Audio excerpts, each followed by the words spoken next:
wealth, wants, and the Stoic mind wealth consists not in having great possessions, but in having few wants. Epictetus redefining riches in the age of excess. Open your phone. Scroll through any feed. What do you see? Mansions in Malibu. Watches that cost more than a house. Success framed as luxury. Yachts. Designer labels. Jet-setting influencers. Curated perfection made to sell you one thing. Discontent. We are no longer living in an economy of scarcity. We are drowning in abundance, but starving for peace. The modern disease is not poverty of things, it's poverty of enough. Epictetus, the Stoic philosopher who owned little but mastered much, offers a piercingly clear lens through which to examine this madness. He reminds us that wealth is not measured by what we possess, but by what we no longer crave. This is a rebellion, a redefinition of what it means to be free, rich, and fulfilled, not someday, but now. Chapter 1. The prison of endless desire. The most dangerous prison is the one with invisible bars. In the 21st century, that prison is called more status, more square footage, more followers, more features. We believe we are progressing, when in fact, we are multiplying our dependencies. Desire is not inherently bad, but when it becomes endless, it becomes a form of slavery. The Stoics knew this. They asked not, "What do I want?" but, "Do I need this to be free?" Most of us, when honest, are not spending money. We are spending peace to gain validation. We buy to belong. We chase to feel worthy. But the appetite of the ego is infinite, and feeding it only makes it hungrier. Chapter 2. Marketing and the manufactured self. Modern capitalism is built on one brilliant engine: create new needs. And the easiest way to create need is to convince you that you are lacking. Billions are spent not to sell products, but to sell you a version of yourself that is just out of reach. A leaner, richer, sexier, trendier, more admired version of you, and the only way to get there, consume. Wealth, in this model, is performative. It's not about what you have, it's about who sees you having it. This is not wealth, this is theater. And every time we chase it, we sell a piece of our sovereignty. Chapter 3. The minimalist mindset. Owning less, living more. What happens when we stop acquiring and start subtracting? Minimalism isn't about deprivation. It's about intention.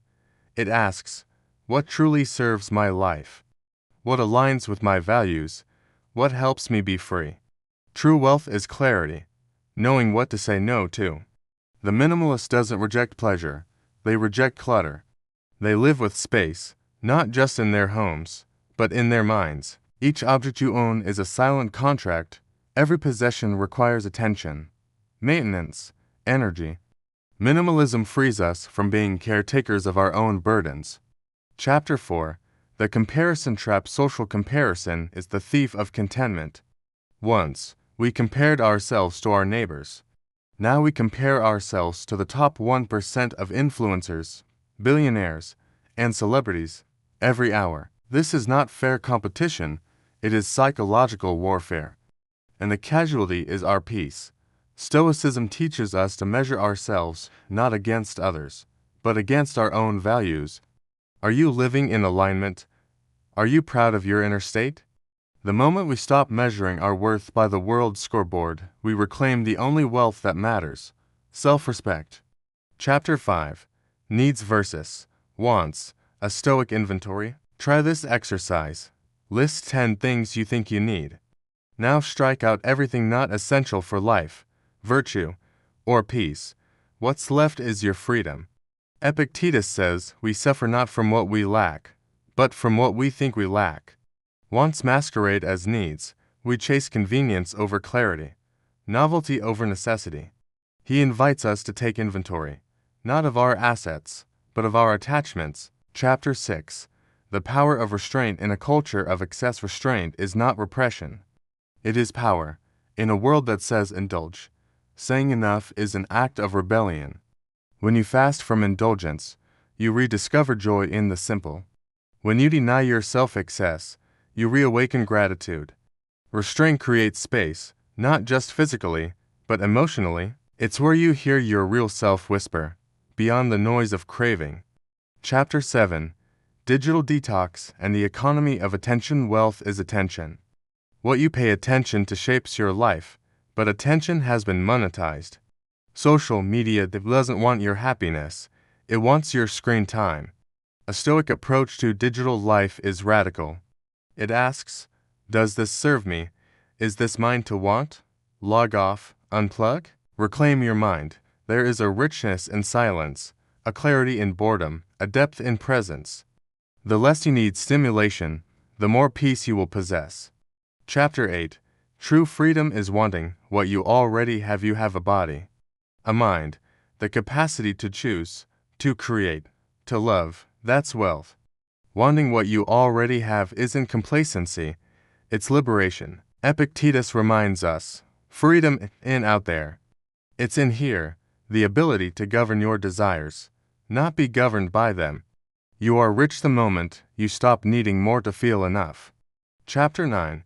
Wealth as inner fortress. The Stoics called this kind of wealth autarkia, self-sufficiency. It's not about isolation. It's about being rooted in what no one can take. Markets crash, currency inflates, jobs vanish, but your character, your perspective, your dignity, that is invincible wealth. When the world shakes, the Stoic remains grounded not in possessions, but in principles. Chapter 10. Practicing the philosophy. Daily rituals for a richer life. Morning question, what can I go without today? Daily pause, is this a want or a need? Evening gratitude, what already makes me wealthy? You don't have to renounce the world, you just have to stop being its hostage. Each day, choose less, choose deeper, choose what frees you. Because real wealth begins not with accumulation, but with release. Final reflection, the riches that cannot be lost in a world obsessed with gain. Be the one who seeks peace. In a world shouting for more, be the one who whispers, enough. You were never poor, you were just distracted, and now, you see clearly, the wealth you seek was always in letting go of the wants that never belonged to you. That's the only kind of wealth that lasts.